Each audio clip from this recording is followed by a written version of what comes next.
Buongiorno a tutti, sì, signora. Oggi vi voglio leggere un po' che curiosità, un po' che storia. A cominciamo da tarantella napolitana, ok? Ascoltate attentamente. Poi vi metto lo script, lo metto in italiano, a così voi potete meglio fare riferimento all'italiana o napolitana e viceversa. Ok? Allora, siamo pronti. La tarantella napolitana. La tarantella napolitana è una danza popolare che ha origine antica e che si è evoluta in corso dei secoli, diventando uno dei simboli della cultura e della tradizione campana. La sua origine è ancora oggetto di dibattito tra gli studiosi, ma si ritiene che la danza sia nata nell'Italia meridionale, probabilmente in Puglia o in Campania. La tarantella napolitana è una danza di corteggiamento, amore, caratterizzata da un ritmo molto veloce e coinvolgente, che prevede l'alternanza di passi veloci e lenti, un poco come un tango, che viene accompagnata da strumenti come la chitarra, la fisarmonica, o mandolina, o tamburelle e castagnetta. La danza la danza ha avuto diverse varianti nel corso dei secoli, a seconda delle diverse zone geografiche in cui si è diffusa. In particolare, la tarantella napolitana si è divisa da due principali varianti, la tarantella Ro Gargano e la tarantella Ro Vesuvio. La tarantella Ro Gargano è caratterizzata da un ritmo molto veloce, che richiede una grande abilità e agilità da parte dei ballerini. La danza prevede l'alternanza di passi rapidi e saltellanti, accompagnata da movimenti delle braccia e delle mani. La tarantella Vesuvia, invece, è caratterizzata da un ritmo più lento e melodioso, che prevede l'alternanza di passi veloci e lenti, accompagnati a movimenti sinuosi delle braccia e delle mani. Questa variante della tarantella è considerata più raffinata e elegante rispetto alla versione Lo Gargano e di questo ne siamo orgogliosi. Nella cultura popolare la tarantella napolitana è stata spesso associata alla guarigione da tarantolosi, una malattia che si credeva essere causata dalla puntura in un ragno velenoso. Secondo la tradizione, i malati tarantolosi dovevano ballare la tarantella per diverse ore al giorno.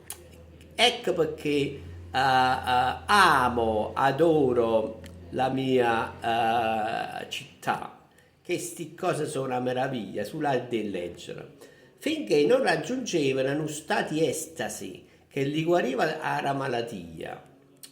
È un po' come quando vedete che i documentari che tribù sperdute in da foresta, no?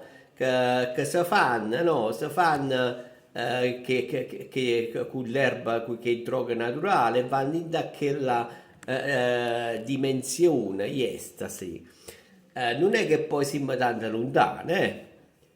Oggi la tarantella napolitana viene eseguita principalmente durante le feste popolari e le celebrazioni religiose, ma anche in contesti più moderni come concerti e spettacoli teatrali. La danza rappresenta un importante elemento della cultura e della tradizione campana, assolutamente, che contribuisce a mantenere viva le radici storiche e culturali della regione. Una delle tarantelle più famose è senza ombra di dubbio Michelemma del XVII secolo, attribuita erroneamente a Salvator Rosa. È nata probabilmente durante le prime invasioni turche. Tra le versioni più belle ricordiamo sicuramente quella di Roberto Murolo, o grande, l'immenso Roberto Murolo, ma quanto mi piace a me Roberto Murolo, è nata a Miezomara, Michelemma, Michelemma. È nata a Miezomara, Michelemma, Michelemma. Oi Nascarola, oi Nascarola, oi Nascarola, oi Nascarola. E canta le lavandai in da storia della canzone napolitana. Passiamo a Pies perché questa ci teneva assai a devo leggere perché è una delle opere più importanti che ha in mano tutto il mondo. È la famosissima Gatta Cenerentola. A Gatta Cenerentola è l'opera teatrale musicale scritta e diretta dal compositore e regista napoletano Roberto De Simone. La prima rappresentazione dell'opera ebbe luogo a Napoli nel 1976 e da allora ha avuto un enorme successo in tutto il mondo. La trama dell'opera si basa goppa a fiaba di Cenerentola. E chi è che non conosce la Cenerentola? Ma viene riproposta in una chiave moderna e napolitana. La protagonista della storia, Iatta, è una gatta, interpretata da un'attrice che vive in una Napoli popolare e racconta la storia sua attraverso il canto e la danza. Fa pure rima, no? Fa pure rima che sta lì, che sturiga. Ayatta venne maltrattata da madrigna e le sorellastra, ma grazie alla magia in una vecchia zita e alla sua perseveranza riesce a conquistare l'amore del principe. La musica e l'opera è un mix e un'insalata di sonorità popolari napolitane, jazz e musica contemporanea chiesta in dialetto napolitano. Il risultato è un'opera spettacolare e coinvolgente, che unisce la tradizione musicale popolare alla sperimentazione artistica. A Gatta Cenerentola ha rappresentato una svolta in la storia della musica e del teatro in Italia, diventando un punto di riferimento per tante altre opere di teatro musicale. La genialità di Roberto De Simone ha saputo fondere in maniera unica la tradizione con l'innovazione, creando un'opera che continua ad affascinare il pubblico di tutto il mondo. E ora vi voglio far conoscere I want you to meet one of my top favorite artists ever. The super mystical Pino Daniele. Serenata a fronde limona di Pino Daniele. L'importanza dei canti napolitana antica è stata ricordata anche dal grande Pino Daniele, che scrivette nel 2005 dall'album Iguana Café una canzone chiamata appunto Serenata a fronde limona. Perché? Perché non trovo pace? E chi stu coro sai se dispiace. O male che m'è fatta, io te perdona. Ognuno è malamente, ognuno è buona. Serenata a fronde limona. E già, affacciati chi stu barcone. E se bene a nascondere parole, io te voglio così. E non mi importa niente, serenata mi sienta. Il grandissimo, the huge Pino Daniele. I invite you guys to listen at Pino Daniele. He's a poet, he's an incredible songwriter, amazing.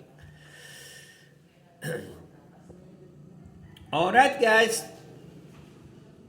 I want to conclude reading a little story about the folk songs, ok? Old Neapolitan folk songs.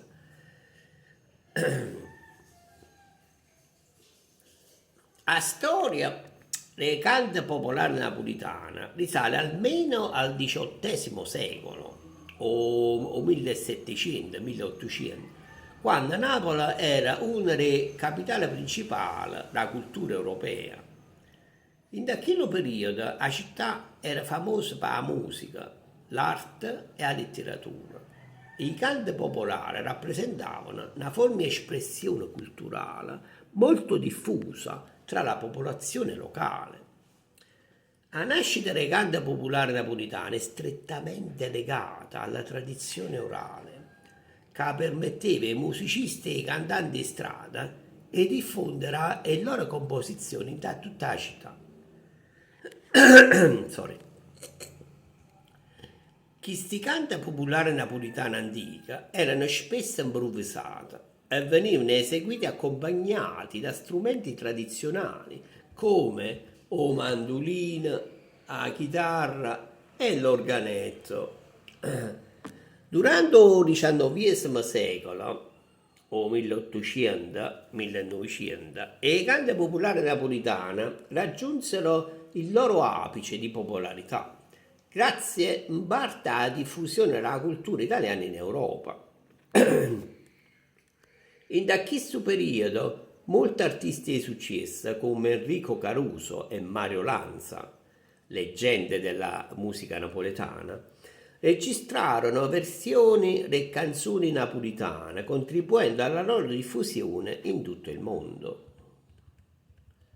Le canti popolari napoletane sono sempre state un elemento importante della vita sociale e culturale di Napoli e della Campania. Napoli è mille colori, come diceva Pino Daniele. Molte delle canzoni sono legate a eventi storici come all'eruzione del Vesuvio nel 1794 o a personaggi famosi come la regina Margherita di Savoia. Tammurriate, fronne limone, canti a figliola sono alcune tra le forme più importanti della musica di tradizione orale della Campania e dell'area vesuviana. Altre canzoni sono invece legate alla vita quotidiana della città, ai suoi piatti tipici, ai suoi luoghi più belli e ai suoi personaggi più stravaganti.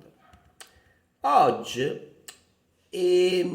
i canti popolari napoletani continuano a essere molto diffusi e amati dalla popolazione locale. Fortunatamente, molte associazioni e gruppi musicali si dedicano alla loro conservazione e alla loro diffusione, promuovendo concerti e spettacoli in tutta la città. Pensiamo ad esempio al progetto Napolitanata, che promuove spettacoli nella zona del Museo Nazionale. I invite you to visit the National Museum, guys, it's amazing. Uno spettacolo di un'ora durante il quale è possibile ascoltare le più celebri melodie napoletane. Inoltre, le canzoni napoletane sono ancora molto apprezzate a livello internazionale e continuano a rappresentare un'importante espressione della cultura italiana del mondo. Forza Napoli Paesà. Tra i balli popolari napoletani ricordiamo il ballo sul tamburo o ballan goppo tamburel, danza in coppia che si articola in alcune varianti nella zona vesuviana. Nella stessa zona convive il minor numero di paesi, la quadriglia e il ballo carnevalesco del Cio d'amore e del palintrezzo. Nell'isola di Ischia si è conservato la danza armata dell'andrezzata. L'andrezzata è un canto rituale con spade e bastoni e la leggenda vuole che fosse il ballo delle ninfe sulle note che Apollo produceva da una cetra d'oro. Apollo pizzicando la cetra, si innamorò della ninfa Coronide, la sposò e da loro nacque Esculapio. Apollo, soddisfatto, conferì allora alla sorgente ischitana Nitrodi la proprietà di offrire bellezza e guarigione. Alright guys,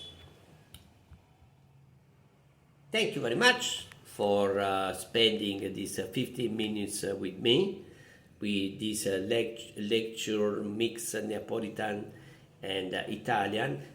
So guys, I decided to read this article in Neapolitan so that you can easily refer to the Italian, okay, and to learn how to translate the tone and the accent and the metrics from Italian to Neapolitan and vice versa.